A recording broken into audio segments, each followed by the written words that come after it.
Poison attacks लगातार snow God पर बरसते रहे, एक के बाद एक बिना रुके। स्नो गॉड जहां मौजूद था, पूरा एरिया जहरीली गैस से कंप्लीटली ढक गया था। उस रीजन में कंटिन्यूस पॉइजन बम्बार्डमेंट हो रहा था और जहां ये बैटल चल रही थी, उन पहाड़ों पर भी पावरफुल पॉइजन एनर्जी का गहरा असर पड़ चुका था।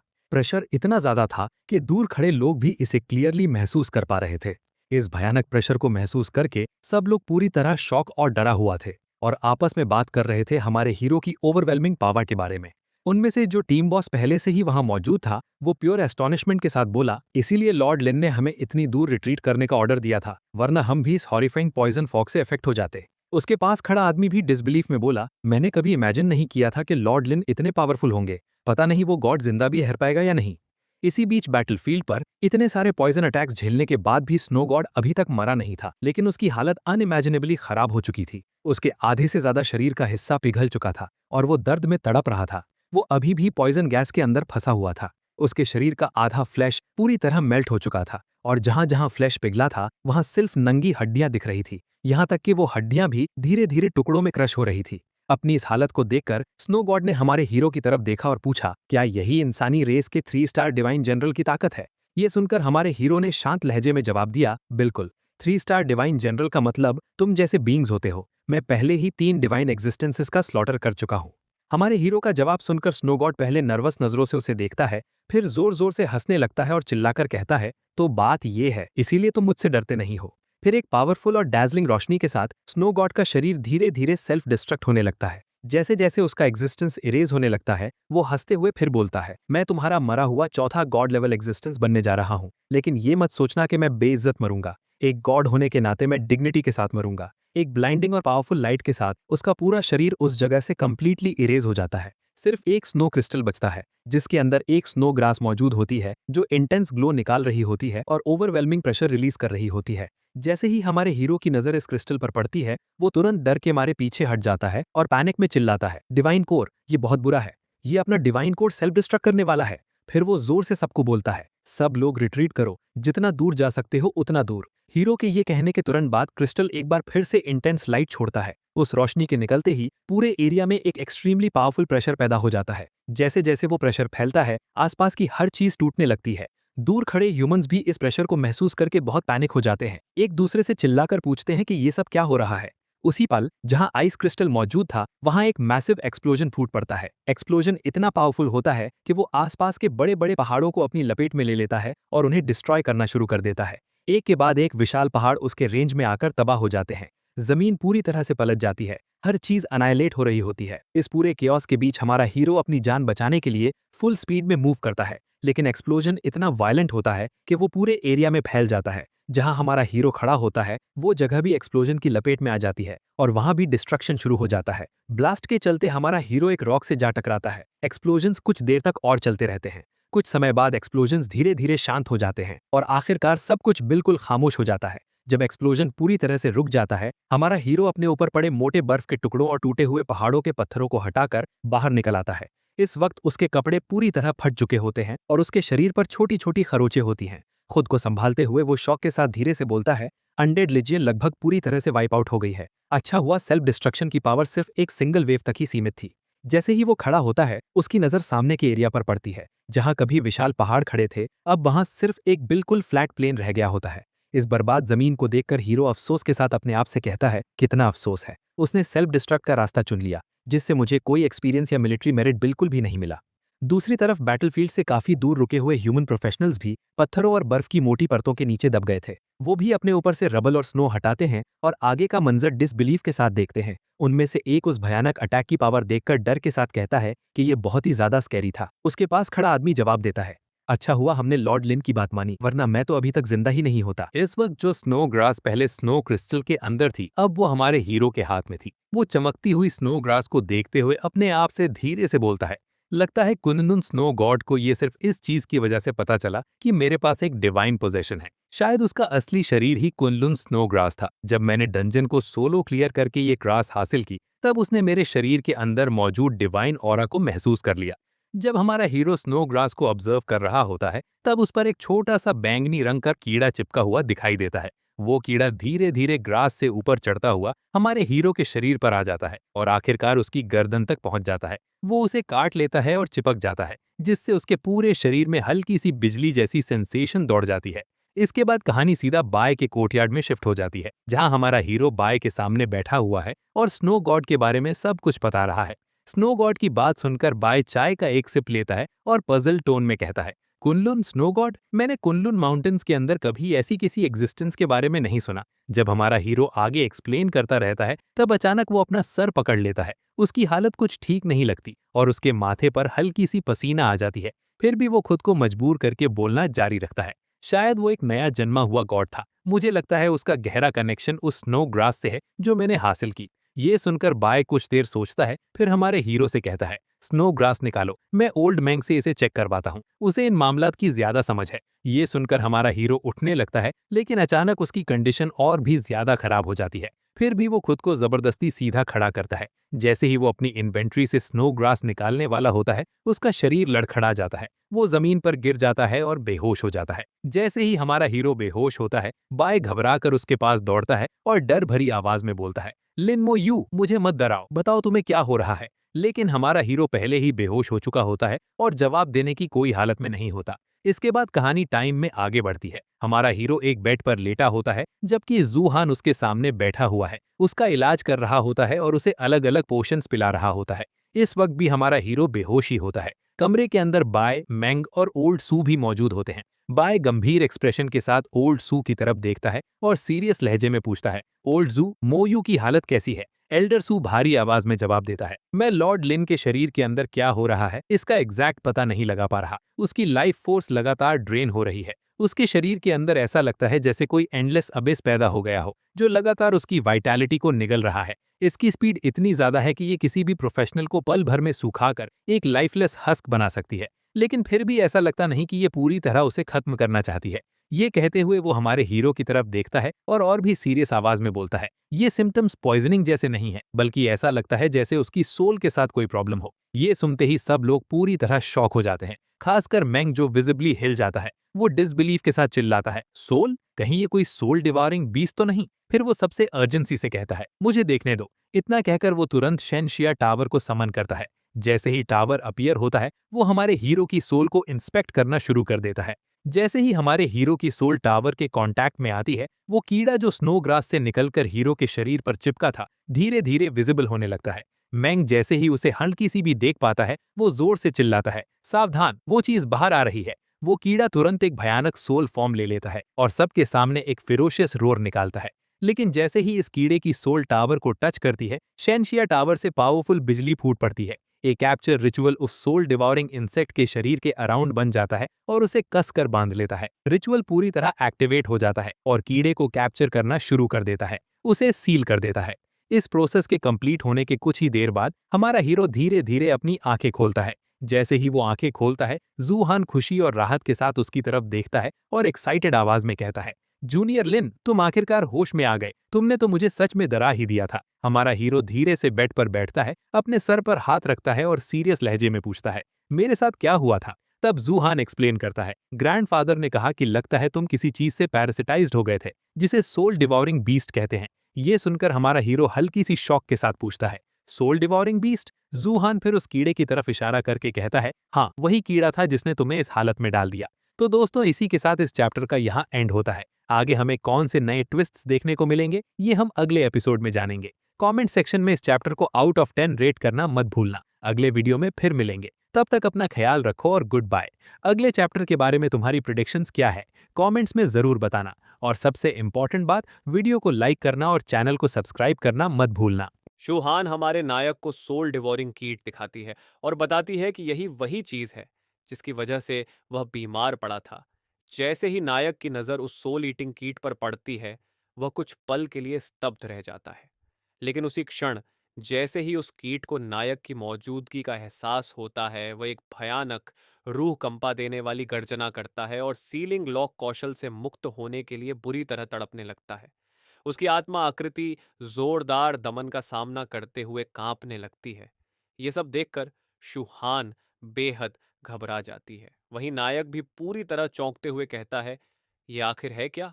और ये कब मेरे शरीर के अंदर घुस गया? इस दौरान सोल ईटिंग कीट तेज आवाजें निकालते हुए अपनी पूरी ताकत से बाहर निकलने की कोशिश करता रहता है।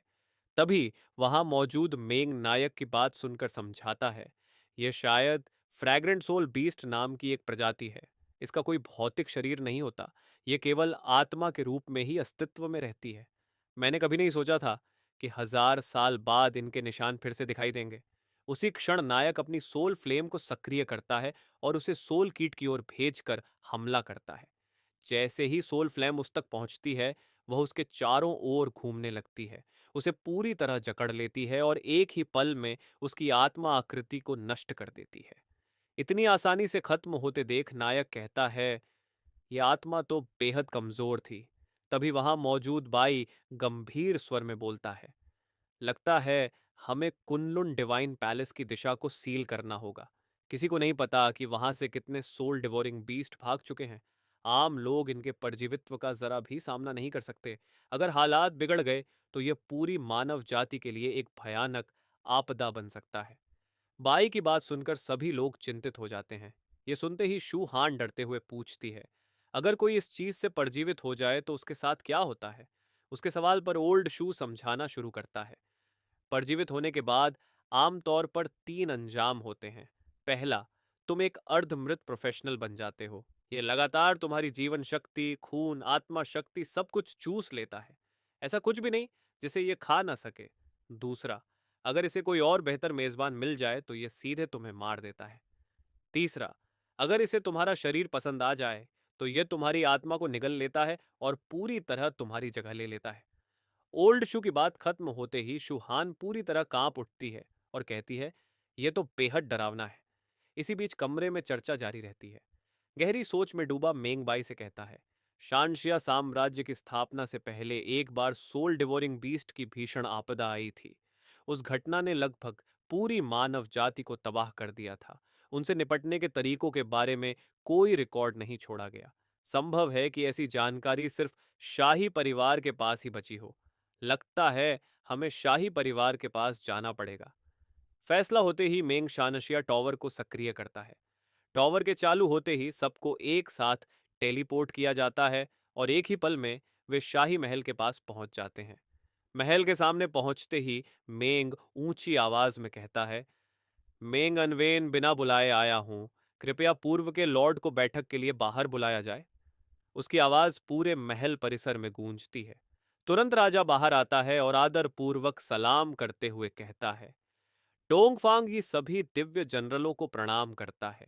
क्या मैं जान सकता हूं कि इतनी अचानक आने का कोई अत्यावश्यक कारण है?